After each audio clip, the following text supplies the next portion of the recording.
Ayo, Pak, Ramadan, bapak yang masih hidup orang tuanya, muliakan orang tua.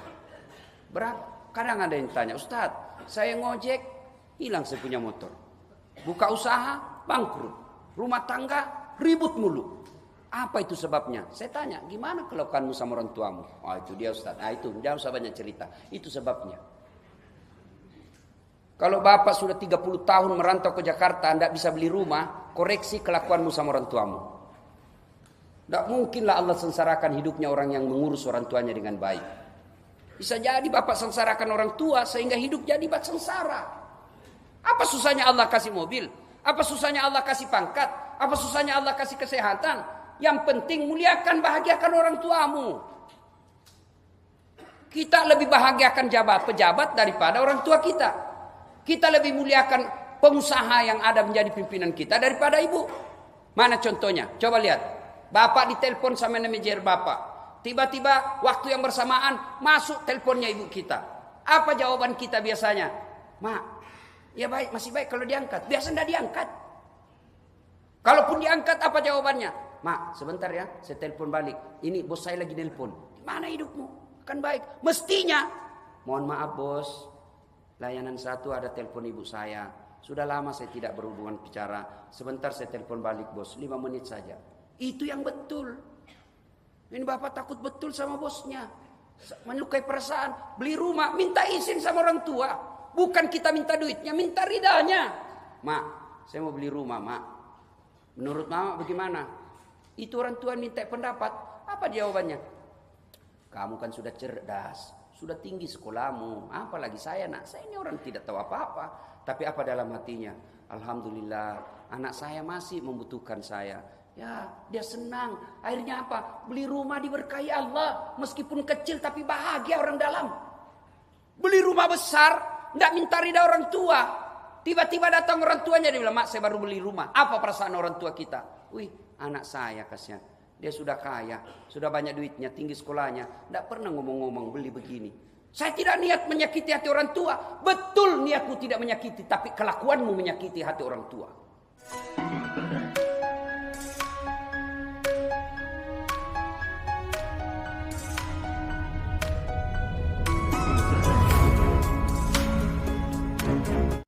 Warahmatullahi wabarakatuh.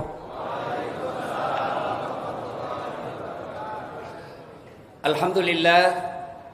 Alhamdulillahi rabbil alamin. Wabihi nasta'inu ala umurid dunya waddin.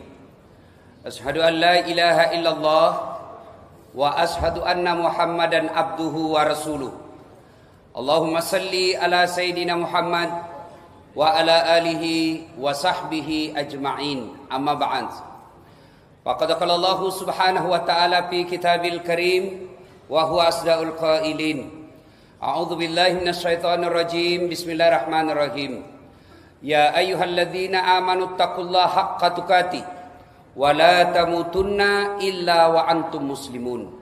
Wahai orang-orang yang beriman, bertakwalah kalian kepada Allah dengan sebenar-benarnya takwa, bukan takwa pencitraan, tapi sebenar-benarnya takwa. Dan janganlah kalian mati kecuali dalam keadaan beragama Islam. Ayat ini tiap Jumat dibacakan khatib. Tidak sah khutbah Jumat bila ayat ini tidak dibacakan oleh khatib. Jangan kamu mati. Rasa-rasanya ayat ini tidak masuk akal. Jangan kamu mati. Memangnya mati kita yang ngatur. Mau mati atau tidak, tiba saatnya pasti mati. Iya kan? Orang kaya, orang miskin, raja-raja, rakyat biasa, caleg. Jangan dulu, apalagi yang kalah, kasihan. Coba, semua mati. Berarti yang jadi masalah bukan mati. Yang jadi masalah ayat berikutnya, illa kecuali wa antum muslimun, dalam keadaan beragama Islam. Ini berarti bahwa banyak di antara kita ngakunya Islam, KTP-nya Islam, nikahnya syariat Islam, tapi matinya kafir. Siapa mereka? Contoh, jangan marah, contoh.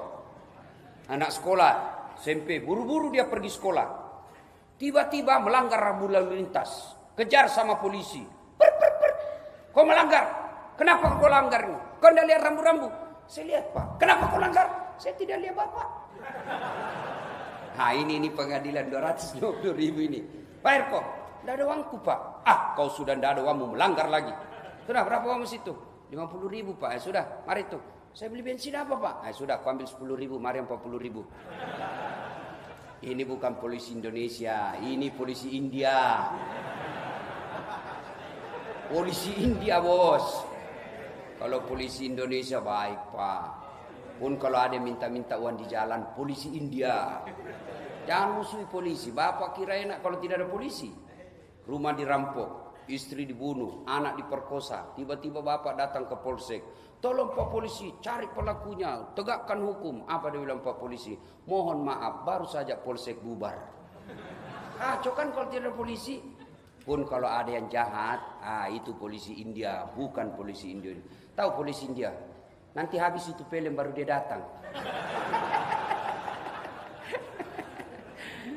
Ya, contoh lagi, jangan marah. Contoh, anak muda, lem pox. Dia campur lem tikus. Yang kau campur lem Korea, enggak mau buka mulutmu itu. Ngelem, mabuk setengah, diambil motornya. Bayangkan mabuk setengah diambil motor, dia listrik dikira aspal. Pok, mati kafir kok. Kenapa? Kau lagi teler? Contoh lagi, yang marah. Duda. Ada duda di sini. Dilarang menikah sama anaknya. Apalagi kau menikah sudah tua. Malu-malu. Kami bisa urus. Dengar mereka yang suka larang anak bapaknya menikah. Laki-laki itu boleh jadi umurnya pensiun. Boleh jadi umurnya tua. Tapi demi Allah, jenis kelamin laki-laki tidak pernah pensiun. Kakek-kakek kita dulu 70-an dia duda ndak mikir nikah lagi. Kenapa? Ndak ada film porno, bos. Ya, ndak ada video porno. Sekarang ada semua di WhatsApp. Ada semua di handphonenya. Nonton film porno. Ndak ada istrinya. Dia pergi berzina. Pas berzina dia makan obat pil kuat 2 biji. Kena serangan jantung, mati di atas perut. Oh, mati kafir kau cilaka. Makanya kalau ada yang duda malam ini, nikah kau besok. Contoh lagi, yang mati kafir. Siapa? 17 April kemarin, mereka yang menerima serangan fajar. Jangan ketawa, saya serius ini. Ini yang rusak dunia politik kita ini. Wane piro. Beli partai miliaran, baju kaosnya miliaran, pasang balehonya miliaran. Serangan fajar, malah dia tulis di pintunya, siap menerima serangan fajar. DPR RI 700.000, DPR Provinsi 500.000, DPR Kota 300.000, jumlah suara 11. Mohon maaf, keras kehidupan, Bung. Makan itu, mati kau, mati kafir. Kenapa? Ada uang sogok dalam perutmu. Perang Badar tunai, selesai. Ada sahabat yang wafat. Lalu sahabat yang lain berkata, Alhamdulillah dia masuk surga. Alul jannah. Kata Nabi, tidak, masuk neraka dia. Kenapa bisa ya Rasul? Dia membela agama Allah, berperang bersama kita, melawan orang kafir. Kok bisa masuk neraka ya Rasul? Periksa kantongnya. Diperiksa kantongnya, ternyata apa?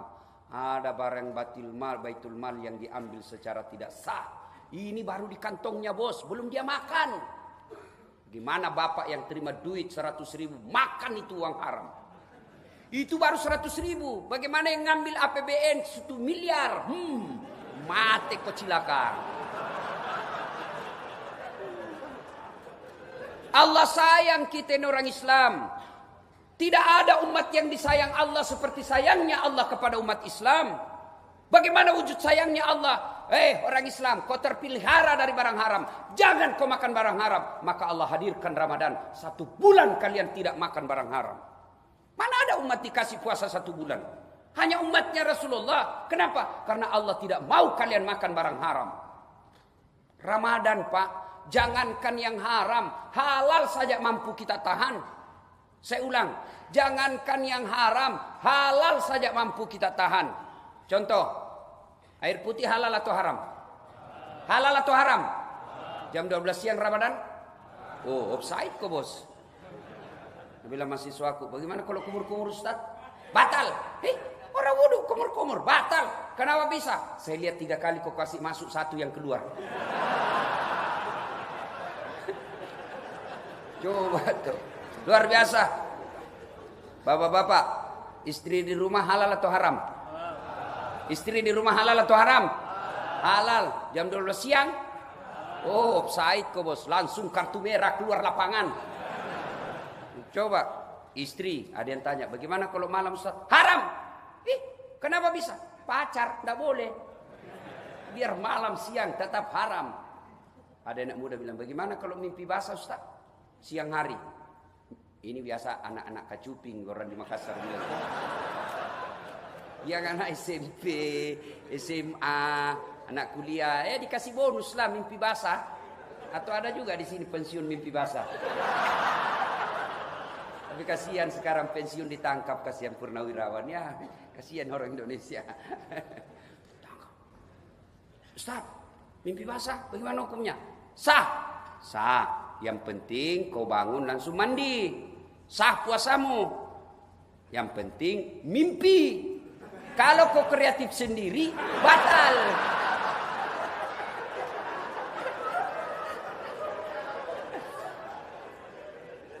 Wa qala idzan Allah kemudian berfirman, Bismillahirrahmanirrahim. Ya ayyuhalladzina amanu dukhulu fis-silmi kaffatan wa la tattabi'u khutuwatis syaitan innahu lakum adu mubin. Wahai orang-orang yang beriman, masuklah engkau ke dalam Islam secara sempurna, bukan Islam pencitraan, bukan Islam pilcaleg, bukan Islam pilpres, tapi Islamlah secara benar. Islam secara benar itu termasuk ngurus politik. Islam benar juga itu. Wala tamutunna illa wa antum muslimun. Jangan kau mati kecuali dalam Islam. Ayat berikutnya yang penting selalu saya bacakan setiap saya ceramah. Dan janganlah engkau ikuti langkah-langkah setan, karena sesungguhnya setan itu musuh yang nyata bagi kalian. Ada enggak setan di tengah-tengah kita? Ada? Ada? Masa ada? Orang lagi di masjid ini bos. Ada? Ada, bukan pocong, bukan uka-uka. Apa? Setan handphone. Orang sudah ceramah masih menggesek. Setan itu HP-mu bos. Simpan dulu itu HP bos. Nggak enak kita ceramah kok begini. Rasa-rasanya kau bilang nggak urus kau Ustaz. Simpan dulu. Ada juga itu pura-pura foto. Padahal dalam hatinya lihat kau HP baru. Ibu-ibu dibawa yang pegang HP selama saya ceramah, saya doakan suaminya kawin lagi. Sudah lepas itu HP-nya. Malah di Sulawesi Pak, saya lagi ceramah, ada ibu-ibu langsung dia belakangi saya. Depan saya, dia belakangi. Barusannya ada orang saya ceramah, dia belakangi saya. Ternyata diambil handphonenya.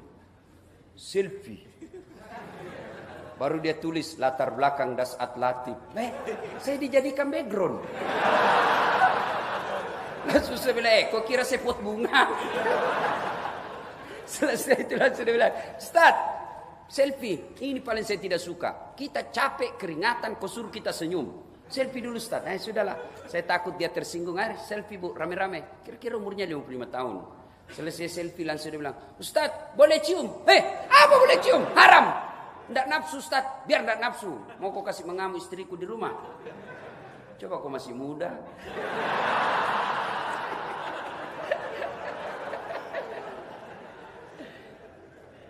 Apalagi setan yang ada di tengah-tengah kita. Bantal. Bukan tanya itikaf.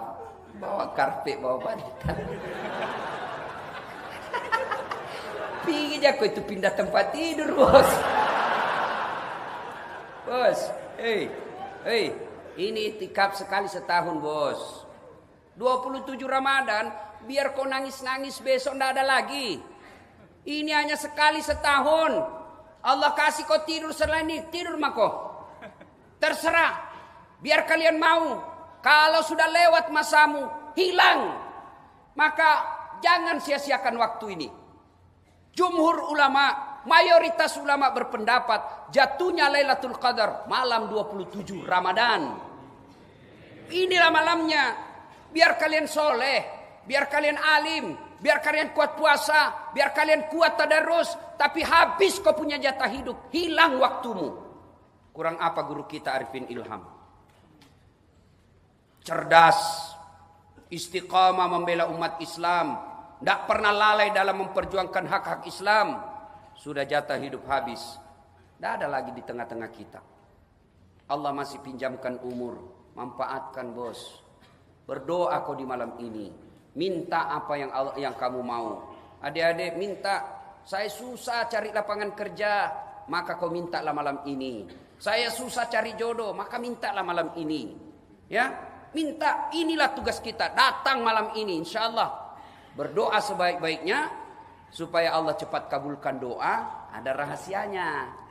Ini ada rahasianya. Kan sama kita Pak, ngirim ke Sulawesi. Kan ada caranya. Ada yang paket 1 hari sampai. Ada yang paket sudah 3 kali lebaran tidak sampai-sampai. Ya, jadi begini, ada juga caranya. Bagaimana caranya? Saya sampaikan kisah. Ini kisah pernah diceritakan oleh Rasulullah Muhammad SAW kepada Abdullah bin Umar, anak Umar bin Khattab. Rasulullah bercerita bahwa suatu ketika terjadi perjalanan. 3 orang pemuda. 3 orang pemuda ini melakukan musafir karena tiba malam hari mereka kemudian tidur. Tidurnya karena waktu itu tidak ada penginapan, tidur dalam gua. Nah, begitu tidur, tanpa sepengetahuan mereka tertutup pintu gua. Mereka bangun, mati nih kita. Tertutup pintu. Ayo dorong. Dorong masing-masing. 1, 2, 3, kerahkan kekuatan. Tidak terbuka. Dorong lagi, tidak tergoyang. Ketiga kalinya, 1, 2, 3. Tidak ada pup, tidak. Ini variasi kan tengah malam. Kalau terlalu serius, harus sedikit ada variasi tengah malam Pak. Akhirnya dia berkata, tidak bisa kita keluar ini. Kita sudah ikhtiar, sudah upaya, tidak ada lagi. Kita minta tolong kepada Allah. Ya Allah, saya pernah mempunyai pegawai. Ketika tiba saatnya gajian, ternyata pegawaiku pergi merantau. Aku simpan duitnya, aku belikan kambing dari 1 ekor. Kambing hamil, perempuan, betina, hamil, tidak ada suaminya. Namanya kambing. Kambing, hamil, tidak ada suaminya. Kambing. Tapi sekarang banyak juga cewek mau saingan sama kambing. Tidak ada suaminya, hamil. Beleng-beleng. Nikah kok baik-baik bos. Sudah. Lalu ketika jumlahnya sudah ratusan ekor, datang yang punya pegawaiku. Tuan, mana gajiku? Itu ambil itu kambing, 1 lapangan. Maksudnya, kambingmu semua itu, ambil itu. Maksudnya apa? Saya pelihara itu, uangmu saya belikan kambing, beranak pinak itu semua kambingmu. Diambil semua kambingnya Pak, tidak satu pun tersisa. Diambil semua. Ini juga kurang ajar, simpan ke 1. Diambil semua. Lalu dia ingat kebaikannya. Ya Allah, apabila memelihara amanah adalah kebaikan di sisimu, saya mohon kepadamu ya Allah, balaslah kebaikanku ini dengan mengabulkan doaku. Bismillahirrahmanirrahim. Dorong, gerak semua Pak. Alhamdulillah mereka bisa keluar. Setelah keluar sujud syukur, dilanjutkan perjalanan. Nah, apa hikmah dan iktibar pelajaran dari kisah ini? 1, ternyata tidak ada manusia yang tidak ada masalahnya. Ayo. Ada enggak di sini manusia yang tidak ada masalahnya? Ada di sini manusia yang tidak ada masalahnya? Ini muka-muka penuh masalah semua saya lihat ini. Ayo. Tidak ada orang tidak ada masalahnya. Adik-adik mahasiswa, apa masalahmu dulu waktu kuliah? Saya mau sarjana Ustaz. Sudah sarjana selesai masalahmu? Tidak, saya mau kerja Ustaz. Sudah kerja selesai masalahmu? Tidak, saya mau jadi kepala bagian Ustaz. Sudah jadi kepala bagian selesai masalahmu? Mau jadi kepala dinas dong. Sudah jadi kepala dinas selesai? Tidak, mau jadi sekda. Sudah jadi sekda selesai masalahnya? Tidak, mau jadi bupati. Sudah jadi bupati selesai masalahnya? Mau 2 periode dong. Meskipun keadaan curang. Ayo, tidak ada orang tidak ada masalahnya. Semua orang punya masalah. Adik-adik mahasiswa, apa masalahnya setelah kerja? Mau nikah? Selesai masalahmu setelah nikah? Tidak. Mau punya rumah? Sudah punya rumah selesai masalahnya? Tidak, mau punya anak. Sudah punya anak selesai masalahnya? Mau 2 dong, 1 laki-laki 1 perempuan. Selesai itu masalahnya? Tidak. Apalagi? Mau punya apa? Mau punya mobil. Sudah punya mobil, selesai masalahnya? Tidak. Langsung jelek lagi dilihat istrinya. Mau kawin lagi. Tidak ada orang tidak ada masalahnya. Ustaz, Bapak kira tidak ada masalahnya Ustaz? Banyak masalahnya. Mau kawin lagi tapi takut sama istrinya.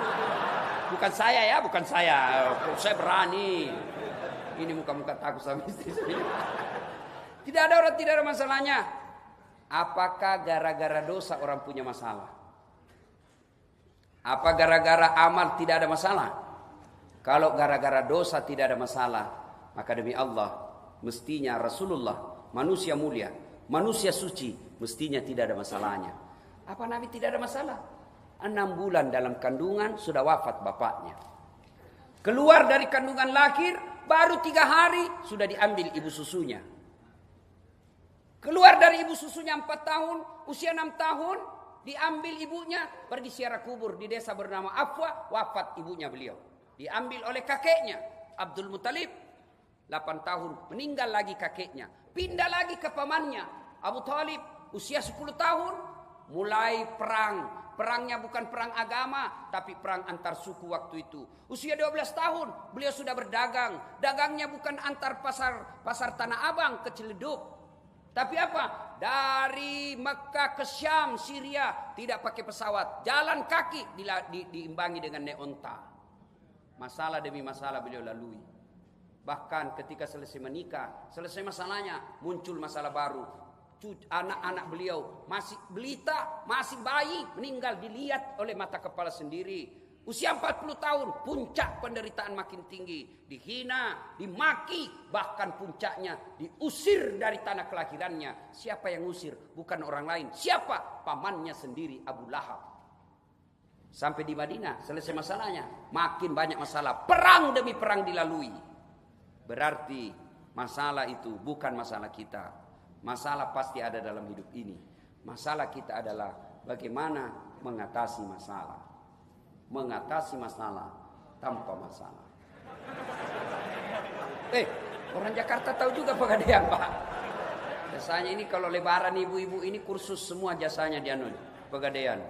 Kan bapak kita ini kan siap-siap menderita, Pak. Dekat-dekat lebaran datang permintaannya istri. Pak, ganti gorden.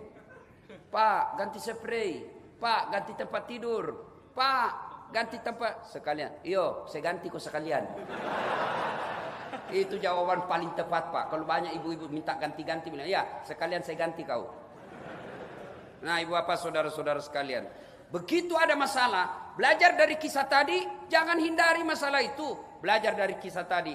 Begitu ada masalah, takarruf ilallah. Dekatkan diri kepada Allah. Dengan cara apa? Yuk, berdoa. Inilah malam 27. Minta kepada Allah. Doa tidak harus mesti sama ustaz. Doa tidak mesti sama dengan imam yang diminta. Belum tentu sama kita punya kebutuhan. Tidak harus bahasa Arab. Siapa yang mewajibkan kita bahasa Arab? Bahasa Bugis, buat dimato. Bahasa Jawa, monggo. Bahasa Sunda, mangga. Bahasa Inggris, tidak tahu. Silakan, Pak. Apa saja daripada Bapak bahasa Inggris tidak tahu artinya, salah ucapan, bingung malaikat. Apa maksudnya ini dasar? Lain di mulut, lain di hati. Dalam hatinya mau dapat jodoh yang diminta hujan. Bingung, bos. Maka berdoa, tidak harus pakai bahasa Arab. Sampaikan apa keluhanmu dalam bahasa hatimu. Ya Allah, saya sudah 4 tahun merantau ke Jakarta. Saya capek ngontrak, ya Allah. Rumah kecil begini, bagaimana saya bisa menumpang? Bagaimana saya bisa melayani orang-orang yang datang ke Jakarta? Keluarga saya yang datang ke Jakarta. Kalau rumah saya sempit begini, ya Allah, Engkau menganjurkan untuk memuliakan tamu. Tapi bagaimana saya muliakan tamu kalau rumah saya kecil begini? Boleh doa begitu, Pak. Daripada Bapak susun kalimat yang lain di mulut, lain di hati. Minta bahkan boleh paling keringkas. Praktisnya doanya begini, Pak. Ya Allah, Kau sudah tahu apa yang ku mau, kabulkanlah. Paling gampang. Sudah, doa kepada Allah. Ada masalah, doa kepada Allah. Alhamdulillah. Anak-anak milenial sekarang, Pak, rajin berdoa. Mau pergi sekolah, berdoa itu, Pak. Ya Allah, mudah-mudahan perjalanan saya lancar. Sampai di sekolah, doa lagi, Pak. Ya Allah, mudah-mudahan guruku tidak hadir. Datang lagi gurunya, berdoa lagi. Ya Allah, mudah-mudahan guruku cepat keluar. Tapi sayang, di mana dia berdoa? Di status, di Facebooknya. Siapa ajar kau berdoa di Facebook? Sibuknya itu Tuhan mau baca statusmu. Sedikit-sedikit update status. Ibu-ibu ini paling sering. Ya Allah, lindungi suamiku. Pergi lagi suaminya. Ya Allah, mudahkan rezekiku. Ditelepon suaminya 3 kali tidak dijawab. Kesepian banget. Sore tidak dijawab-jawab. Langsung lain statusnya. Marah dia, Pak. Tak kusangka kau begitu. Ya, berdoa. Ramadan ini malam 27 minta kepada Allah, Bapak curahkan perhatian, curahkan segala keluh kesah Bapak. Boleh dalam bahasa apapun, sampaikan kepada Allah. Ya Allah, Engkau melarangku meminta hanya kepadamu. Engkau melarangku meminta kepada orang lain. Engkau melarangku menghambakan diri kepada pejabat. Engkau hanya mewajibkanku memohon kepadamu. Maka aku datang memohon kepadamu. Kabulkan permintaan saya. Sesuai janjimu, ud'uni astajib lakum. Minta kau kepadaku, pasti saya kabulkan. Itu janji Allah, bukan janji caleg. Kalau caleg, Pak, mau dipilih, dia bagi-bagi kartu namanya. Pilih saya, sama-sama kita orang Bugis. Begitu dipilih, dia ganti nomor HP-nya. Kita lebih bego lagi, sudah ditipu, masih kita pilih lagi. Tidak kok. Kedua, hikmah dari kisah ini. Ternyata dalam berdoa boleh menyebut kebaikan kepada Allah. Boleh. Yang tidak boleh menyebut kebaikan kepada sesama manusia. Contoh, ya Allah, ada kemanakan saya urus anak yatim. Saya sekolahkan, saya kuliahkan, saya kasih pekerjaan, aku nikahkan. Sekarang alhamdulillah hidupnya sudah baik. Apabila memelihara anak yatim adalah kebaikan di sisimu, maka balaslah kebaikanku itu dengan mengabulkan doaku, sembuhkan penyakitku. Boleh. Yang tidak boleh kalau Bapak sebut kebaikan kepada manusia. Contoh, kau tahu Dasat? Itu yang dari Makassar, banyak sekali gayanya itu. Kau tahu? Saya itu kasih jadi ustaz.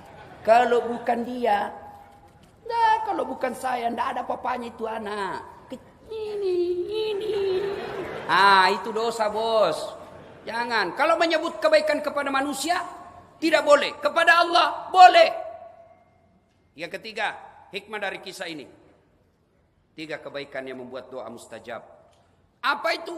1, birrul walidain. Berbuat baiklah kepada kedua orang tua.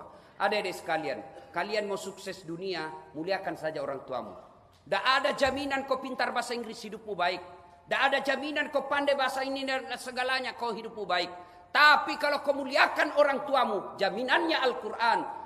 Allah sang jelaskan, muliakan orang tuamu. Ridallah fi ridal walidain. Ridanya Allah tergantung ridanya orang tua. Murkanya Allah tergantung murkanya orang tua. Maka kalian mau sukses pekerjaanmu, muliakan orang tuamu. Ini mau lebaran nih, Pak.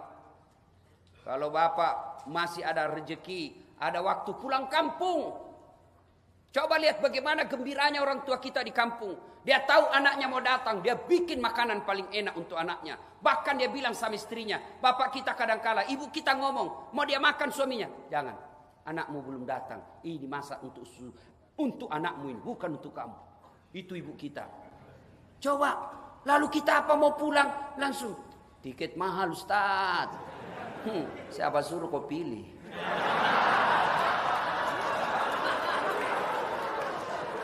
Tidak ada urusan sama politik ini ya. Ini tikap akbar. Tidak ada urusan politik. Ini masjid, nggak boleh orang berpolitik. Jangan liar pikirannya Pak. Tidak ada urusan sama politik. Saya cuma bilang, siapa suruh? Coba bayangkan. Ada yang hitung-hitung. Pak, kalau Bapak tidak bisa mengunjungi orang tua karena dinas dan lain sebagainya, tidak bisa dapat izin, istri utus ke sana Pak. Istri pun dinas, tidak bisa. Anak urus, ketemu dengan neneknya. Tidak bisa juga. Pulus kirim. Pak, saya tidak sempat hadir karena tugas saya. Tapi alhamdulillah saya sudah kirim sama Bapak. Pembeli apa yang Bapak mau. Itu paling tidak itu. Atau sampaikan sama istri. Bu, saya tidak bisa. Itu hadiah THR dari kantor. Tidak usah kita ambil. Kasih saja ibu di kampung. Kalau istri dia bilang, alhamdulillah, saya senang Pak, kirim. Itu istri sayang baik-baik Pak. Itu sumber rezeki yang istri begitu Pak. Tapi kalau dia langsung bilang, apa kamu? Makmu terus. Kalau ada itu Pak, itu pembawa sial di rumah Pak. Jangan pelihara istri begitu Pak, pembawa sial. Saya bilang sama istriku, boleh kau marah sama saya, boleh kau maki-maki saya, boleh kau lempar kepalaku, yang penting tidak dikena. Satu yang tidak boleh, jangan pernah kau lukai perasaan ibuku. Kalau saya dengar kau lukai perasaan ibu saya, wabillahi taufiq wal hidayah, keluar. Istri dia dapat, kita sudah jadi Pak. Kita sudah sarjana, kita sudah cerdas, kita sudah punya pekerjaan. Lalu datang menyerobot, mengambil haknya ibu kita. Tidak bisa Pak. Itu yang membuat hidup kalian susah kalau takut sama istri. Maksudnya takut untuk berbuat baik. Ya. Jangan pernah takut berbuat baik karena dilarang sama istri. Tapi tidak ada yang begitu orang Islam Pak. Tidak ada. Kalau ada Bapak lagi sial. Berbuat baik. Jangan sampai gara-gara itu. Ibu-ibu juga. Saya susah nasihati ibu-ibu. Tidak saya lihat mukanya. Dari bawah ibu-ibu ya. Bu, itu suamimu tergantung dari kelakuan istri. Kalau istrinya baik, tidak mungkinlah suaminya macam-macam. Kalau dia urus suaminya dengan baik, tidak mungkin. Begitu ibu, suaminya mau kawin lagi, datang mertuanya membela. Apalagi kau mau kawin lagi tuh. Coba lihat itu istrimu. Saya datang ke rumahmu, saya belum bangun sudah siap sarapannya. Tidak pernah kasar sama saudaramu. Semua adik-adikmu dia hormati. Ngomongnya dia sopan. Makanmu dia urus. Dia muliakan kamu. Tidak pernah bicara kasar. Apalagi kau mau kawin. Belum tentu kau dapat perempuan lebih baik dari istrimu sekarang. Sudah. Jangan lagi kepikir-pikiran. Kau mau kawin lagi. Haram air susunya ibu. Kau kita Pak. Tapi kalau istri kurang ajar. Baru 2 jam datang mertuanya ditanya. Kapan pulang Mak? Wah, dia pulang ke kampungnya, dia bilang sama anaknya, apa itu istrimu? Setengah mati sekolahkan kamu Nak, kujual sawah untuk sekolahkan kamu, agar sepupumu tidak menghina kamu, agar diangkat derajatmu. Gimana istrimu menghina kamu? Tidak dihargai saudara-saudaramu. Saya datang di situ tidak pernah mukanya cantik-cantik, mukanya busuk terus lihat saya, rasa-rasanya saya dianggap saingan. Gimana itu istrimu? Sudah, kawin lagi kamu. Kalau perlu sembunyi-sembunyi saja. Makanya. Ya. Alhamdulillah ini muka-muka tidak takut sama istri semua. Jadi Ustaz tidak takut sama istri. Apa saya mau takut? Cuma istriku lebih berani dari saya. Ya, adik-adik, ini yang masih muda-muda, muliakan orang tuamu. Mana operasionalnya? Kan kita selalu bilang, muliakan orang tua, muliakan orang tua. Mana operasionalnya? 1, jangan kau pernah keluar rumah tanpa izin orang tuamu. Itu ridha, itu berkah. Ridhanya orang tuamu itu berkah. Jadi setiap kau keluar rumah, izin sama orang tuamu. Mak, saya pergi dulu. Cium tangannya. Bapak-bapak kalau anak-anaknya pergi sekolah, dia cium enggak tangannya Pak? Ayo Pak, dicium tangannya sama anaknya Pak. Enggak, dia seleding bos. Cium tangan itu kan begini. Kalau anak kita kan ya. Beleng-beleng. Giliran sama tangannya cowoknya, tapi Kak. Apa cowokmu kau muliakan? Bagus Ustaz, dia belikan saya coklat. Ada maunya? Ayo. Ini anak-anak sekarang sopan sama cowoknya. Kurang ajar sama bapaknya. Kalau bapaknya nasihati apa? Kolot Pak, itu kan dulu. Sekarang lain Pak. Sekali cowoknya nasihati, terserah abang aja deh. Saya ngikut aja. Deh, beleng-beleng. Ayo Pak, Ramadan, bapak yang masih hidup orang tuanya, muliakan orang tua.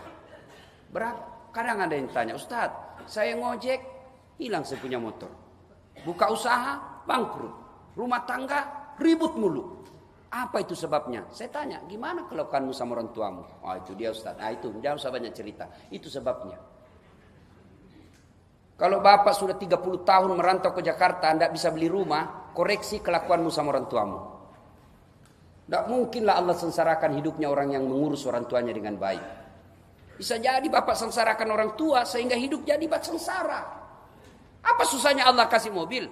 Apa susahnya Allah kasih pangkat? Apa susahnya Allah kasih kesehatan? Yang penting muliakan, bahagiakan orang tuamu. Kita lebih bahagiakan pejabat daripada orang tua kita. Kita lebih muliakan pengusaha yang ada menjadi pimpinan kita daripada ibu. Mana contohnya? Coba lihat. Bapak ditelepon sama manajer bapak. Tiba-tiba waktu yang bersamaan masuk teleponnya ibu kita.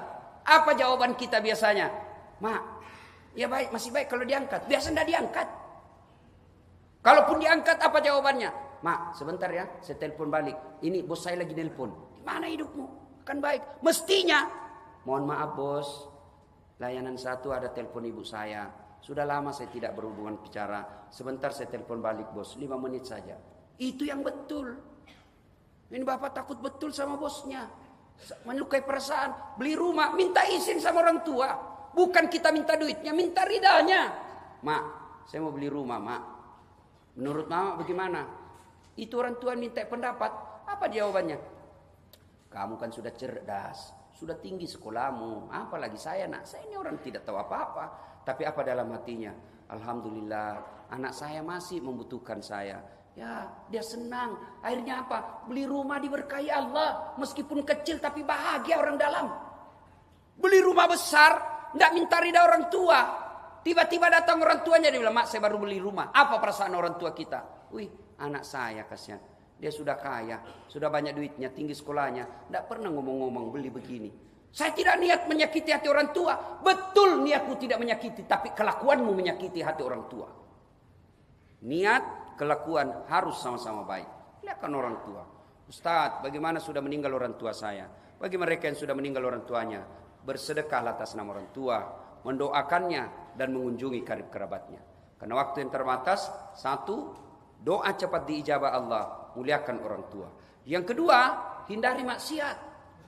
Maksiat yang paling banyak sekarang adalah maksiat zina. Anak-anak kita sekarang zina dianggap biasa. Coba kita dulu zaman dulu pacaran, ngirim surat, paling pakai pinjam buku, selipkan surat di dalam pak. Maka anak-anak dulu kreatif, pandai membuat sastra. Sekarang copy paste. Sekarang coba lihat anak-anak kita.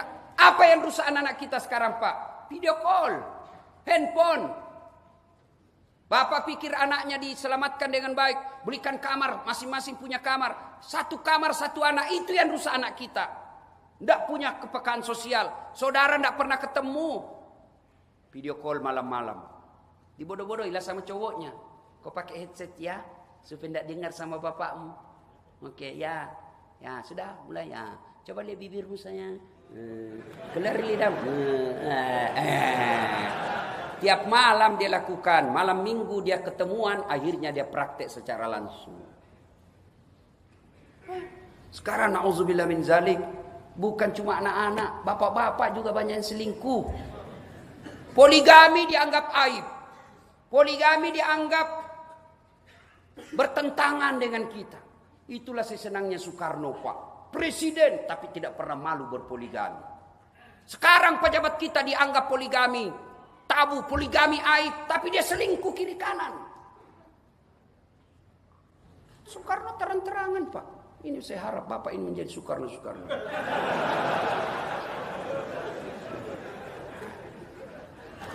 Berzina dianggap biasa. Auzubillah min zalik. Bapak punya istri, itu mendatanginya adalah ibadah.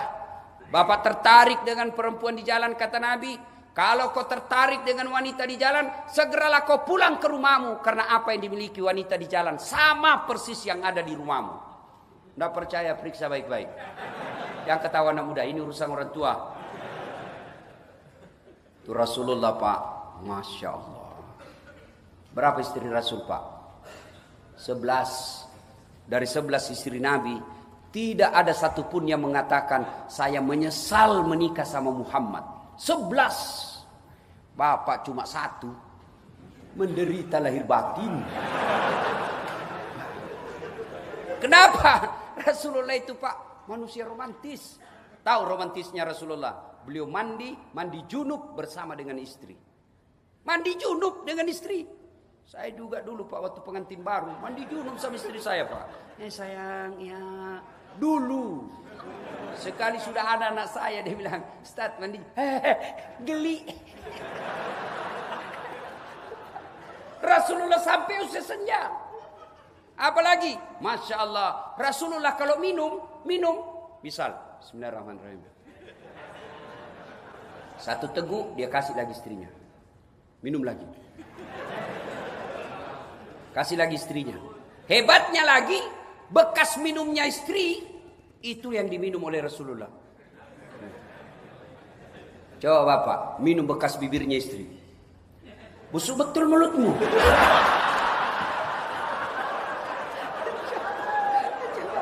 Coba, itulah Rasulullah tidak pernah membaca kitab novel-novel romantis. Tidak, beliau sangat romantis.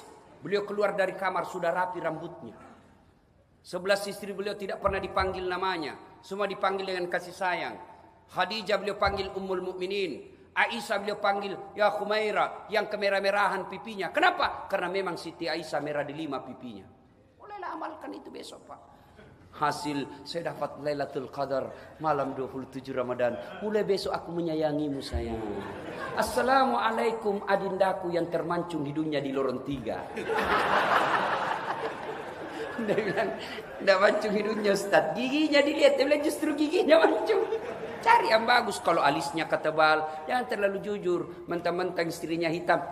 Hitam! Manalah ada orang Islam. Muliakan istri Pak, muliakan istri. Pak, masih ingat waktu kita ijab kabul? Ya? Masih ingat waktu ijab kabul? Saudara Das'at Latif, saya nikahkan engkau dengan anak gadisku, Naura Siddiqiyah Nasrun, dengan mahar seperangkat alat sholat tunai karena Allah. Siapa yang kita jadikan gadai? Siapa yang kita jadikan jaminan? Allah. Untuk menghalalkan perempuan itu, untuk menghalalkan yang tadinya haram, Allah izinkan pakai namaku untuk menghalalkan gadis itu. Lalu ternyata barang gadaian kita salah gunakan. Yuk, Das'at, silakan masuk warung. Kau boleh belanja, yang penting jangan lebih 1 juta. Silakan masuk. Lalu saya datang, bos, saya boleh belanja lebih 10 juta katanya. Marah yang punya nama. Saya percaya kau Das'at. Saya lamanya itu saya percaya kamu. Nama aku kupelihara baik-baik. Tidak pernah ada yang rusak nama saya. Kau rusak nama saya. Mulai sekarang jangan lagi kau sebut-sebut saya. Allah kita jadikan istri jadi halal gara-gara nama Allah. Dia tinggalkan kampungnya dari Madura. Dia tinggalkan kampungnya dari Sumatera. Dari Sulawesi. Ngikut sama suaminya. Dia tinggalkan ibunya. Dia tinggalkan bapaknya. Dia tinggalkan saudaranya. Untuk apa? Ngikut sama suami sebagai taat sama suaminya. Ternyata suaminya dia khianati istrinya. Sampai di Jakarta istrinya dia sakiti perasaannya. Tidak pernah dimuliakan. Gimana hidupmu mau baik? Orang yang kau halalkan. Kau sia-siakan. Kau khianati. Mana caranya mau baik rezekimu kalau istrimu kau khianati? Rasan rapat, ternyata pergi merapat. Nah, tenang perasaannya ibu-ibu di bawah. Cuma ibu-ibu juga jangan suka ngomel. Gimana suami mau betah kalau ngomel aja kerjanya. Baik kalau dia cantik. Jam 4 sore menelpon sudah itu. Mbak, mau makan apa? Kita ini ya percaya. Sayang betul istri saya mau masak. Ternyata GoFood.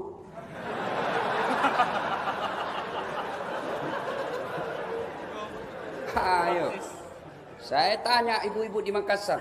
Itu kan saya lihat itu ibu biar cobek apa itu? Becok ladang, sambal, beli juga 10.000 2 sendok. Saya bilang ngapain ibu beli? Praktis Ustaz. Saya bilang benar praktis. Tapi tahu enggak ibu? Ibu tidak bakal punya modal untuk masuk surga. Kalau semua dibeli, siapa yang masuk surga? Suami. Kenapa? Suami yang punya duit. Suami cari duit. Ibu apa? Bukankah pergi ke pasar keringat itu ibadah? Bukankah kita mencobek-cobek? Apakah bahasa Indonesianya itu mencobek-cobek? Ulek. Mangule-ule. Ulek. Ya itu maksudku ya. Itu ibadah. Berkeringat itu ibadah. Bukankah masa itu ibadah? Keluar keringatmu adalah ibadah. Kalau kau cuma beli jadi, maka tidak ada pahalamu. Gimana kau masuk surga? Kau tidak punya password, tidak punya bekal untuk masuk surga. Tukang ngomel, malas masak, rewel, penenangkan. Mana suamimu betah di rumah? Pernah dengar ceritanya itu jin lari dari sumur? Hah? Pernah?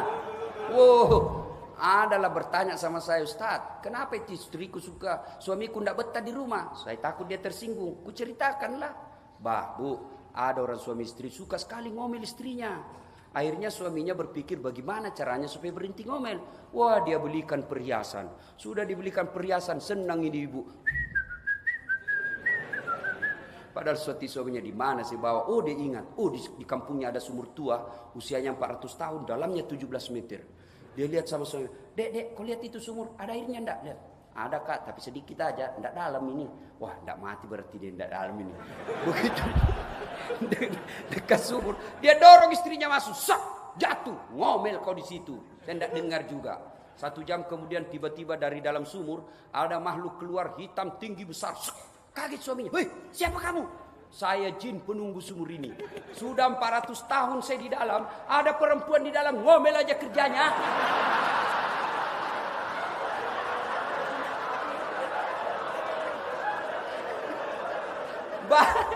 Baru 1 jam tidak betah saya. Bayangkan 400 tahun lari Pak. Bagaimana suamimu betah di rumah kau ngomel saja? 3. Waktu terbatas. 3. Yang membuat doa cepat diijabah, kita review kembali. 1. Berbuat baik sama orang tua. 2. Menghindari maksiat. Muliakan istrimu ya. Hormati suami. Yang ketiga adalah memelihara amanah. Amanah yang paling besar adalah amanah berumah tangga. Ya. Kalau bapak di sini kan berapa anggota DPR? Paling tidak ada. Banyak anggota DPR cari kita kalau dia mau masuk mencaleg, datang itu Pak ke masjid. Begitu tidak terpilih diambil lagi karpetnya Pak. Beleng-beleng. Nah, di sini amanah ya sudahlah. Kita di sini tidak ada pejabat. Kita sini amanah apa? 1, amanah berupa harta. Bapak tahu tidak itu orang kaya? Bapak pikir enak jadi orang kaya? Banyak pertanyaan Pak. Seleksi berkas, sebelum Bapak ditanya puasa, sebelum Bapak ditanya haji, yang ditanya itu kan ada 4 hal. Dan khusus harta-harta itu kan 4. Umurmu kau gunakan untuk apa? Masa mudamu kau gunakan untuk apa? Ilmumu kau gunakan untuk apa? Lalu berkaitan dengan harta 2 pertanyaannya Pak. Kamu dapat dari mana? Kau belanjakan untuk apa? Muka belakang. Hartamu dari mana? Saya ngojek. Kau belanjakan untuk apa? Istri dan anak. Halal. Hartamu dari mana? Korupsi. Kau belanjakan untuk apa? Nyumbang masjid. Cepret, keluar. Tak bisa masa uang haram kau kasih masuk masjid. Ada orang, ini kisah sufi ini Pak. Miskin, ada orang kaya, dia panggil, kaya di negeri itu, dia panggil anaknya, nak, kamu mau enggak temani saya di kubur 40 hari? Ambil hartaku 50%. Berapa hari Pak? 40 hari. Tidak mau saya Pak. Lama betul. Kecewa ini bapaknya. Kasihannya setengah mati kurus.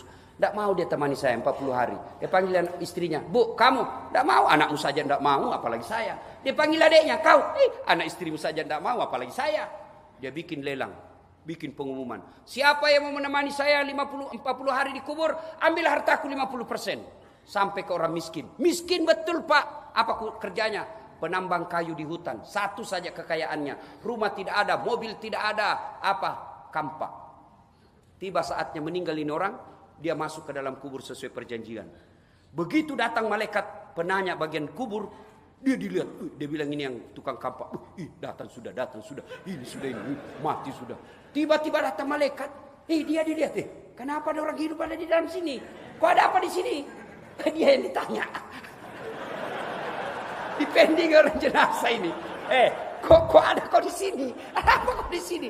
Dia bilang, saya ada kontrak kerja dengan ini almarhum. Apa? Saya perjanjian kalau saya temani 40 hari hartanya saya ambil 50%. Saya orang miskin. Masa kau miskin? Iya, saya miskin betul. Apa kayamu? Cuma kampak. Ditanya itu kampak. Kampakmu dari mana? Sehari ditanya, Pak. Maghrib tutup pertanyaan. Besok kita lanjutkan. Hari kedua datang. Itu kampakmu kau gunakan untuk apa? 1 hari lagi, Pak. Ditanya lagi. Tutup. Besok lanjutkan. Hari ketiga. Kau tebang itu pohon apa kau tebang? 1 hari. Hari keempat siapa yang beli itu pohon? Hari kelima dan seterusnya. Hari ke-40 pagi-pagi langsung lompat. Orang di atas sudah tepuk tangan. Alhamdulillah dapat 50%. Apa dia bilang ini orang miskin? Dia buang kampaknya. Apa itu 50%? Ini aja kampak 40 hari saya ditanya. Hati-hati bos. Banyak semua pertanyaanmu. Kalau kita orang miskin apa dia mau tanya? Rumah, ngontrak, mobil, Grab. Kadang-kadang Gojek. Ayo. Gaji 2 juta per bulan. Kau belanjakan untuk apa? Saya tidak pernah cita-cita jadi pembantu. Cuma ibuku sakit di kampung. Gajiku 1,5 juta untuk orang tuaku di kampung. 500.000 operasional saya selama sebulan. Sholat, alhamdulillah, bukan cuma 5 waktu. Tengah malam saya ikut iktikaf Sunda Kelapa. Sedekah, alhamdulillah. Kalau ada lebihnya saya sedekah sama-sama penjual sayur. Kau haji, mau betul, tapi tidak ada duit. Inem, kau masuk surga. Meskipun kau di dunia dihina manusia, sekarang aku muliakan kau dengan kemuliaan. Tahdhurul jannati bisalam. Kau pilih ini mana kau mau masuki. Masuk dalam surga. Tiba-tiba datang tuannya, Pak. Yang kaya banyak. Begitu masuk dia diintip Inem. Ini sudah ini. Ini si pelit ini sudah muncul. Boleh ditanya. Nama? Haji titik. Pekerjaan? Itu istrimu setiap bulan rebonding ke salon. Dari mana itu? Anu apa? Udah jelas dituju matanya. Bang! Lari ditarik lagi. Itu anakmu pasang behel. Dari mana itu? Ditinju lagi matanya. Mau lari ditarik lagi. Itu pelek mobilmu. Tidak mungkin kau bisa beli sebagai pegawai. Dari mana kau dapat itu? Tuan. Anu apa? Bang! Kau sholat. Tapi babak belur sudah dia, Pak. Hancur semua mukanya. Bengkok. Kayak itu yang di video kasihan itu yang meninggal. Dipukul-pukul kasihan. Saya bingung lihat orang Indonesia kok bisa begitu. Kejam ya. Anak kecil kok digituin. Borgol aja kasihan. Ngapain kok kasih gitu? Auzubillah min zalik. Mudah-mudahan itu yang kasih begitu nanti tidak tenang hidupnya seumur-umur. Kasihan orang tua. Saya bayangkan, Pak, gimana perasaan orang tuanya. Dia lahirkan anaknya baik-baik. Dari kandungannya 9 bulan. Dia sekolahkan kasihan. Kau bunuh seperti binatang. Auzubillah min zalik. Doa orang begini, Pak, teraniaya. Allah tidak akan biarkan itu ketidakadilan. Allah akan punya cara sendiri menghinakan kalian nanti. Tidak usah ribut, bos. Tidak usah ribut. Allah punya jalan sendiri untuk menghinakan yang begitu. Lanjut lagi cerita. Ini bukan politik, bukan politik. Sampai di mana tadi cerita? Masuk juga dia, Pak. Masuklah ini. Tapi sudah babak belur, Pak. Hancur-hancur mukanya. Masuk surga juga. Dan sudah bilang Inam, Tuan, baru muncul Tuan. Dari mana Tuan? Kok terlambat? Saya sudah 4 tahun di sini. Kok Tuan baru muncul? Saya terlambat Inam. Kenapa muka? Jangan banyak tanya di situ. Saya sudah 4 tahun. Kok baru termuncul Tuan? Dia bilang, terlambat saya Inam. Kok bisa terlambat? Saya kira kan ada 4 mobil di rumah. Dia bilang, itulah yang banyak sekali pertanyaannya. Nah, bapak-bapak hati-hati, Pak. Harta adalah mana? Jangan pelit. Tidak dibawa kematian harta apabila tidak dititip sebelumnya. Saya juga tidak setuju kalau ada orang bilang, tidak usah cari harta banyak-banyak, tidak dibawa mati. Bawa mati, Pak. Gimana caranya? Kirim sebelum ajal menjemput. Itu tadi yang ada beredar, itulah tempatnya, Pak. Yang ada di rumah belum tentu Bapak punya. Ibu-ibu di rumah, cicil kiri kanan, cicil ini. Bapak, ibu meninggal, siapa yang punya itu harta? Istri kedua. Bapak-bapak, itu hartanya sedekahkan di jalan agama Allah. Tidak ada orang bangkrut gara-gara sedekah. Demi Allah. Tidak ada orang senang, orang pelit. Bapak senang tetangga yang pelit atau dermawan? Senang pejabat yang pelit atau dermawan? Senang mantu yang pelit atau dermawan? Senang tetangga yang pelit atau dermawan? Semua senang dermawan. Demi Allah tidak ada orang suka pelit. Bahkan orang pelit sekalipun tidak suka sama orang pelit. Ibu bapak saudara-saudara sekalian, tiba saatnya kita akhiri ceramah ini karena sudah pukul 2. Yang lebih penting adalah kita sholat lail, manfaatkan segala potensi rohani kita untuk mengabdi kepada Allah. Kita gunakan waktu ini 1 jam, 1 jam setengah beribadah kepada Allah. Minta sebaik-baiknya permintaan kalian. Ud'uni astajib lakum. Minta kepadaku, pasti saya kabulkan. Demikian, kalau masih ada yang mau dengar ceramah saya, gampang. Tunggu dulu Pak, belum selesai. Mau dengar ceramah saya, gampang, saksikan Tablik Akbar Damai Indonesiaku TV One setiap hari Sabtu atau hari Ahad. Tapi lama nunggu itu Pak. Ada yang gampang. Gimana caranya Ustaz? Buka aplikasi YouTube, tulis nama saya Dasat Latif. Keluarlah ceramah saya yang banyak itu. Nonton paling atas, tik. Jangan lupa kasih komen. Paling baik kasih like gini.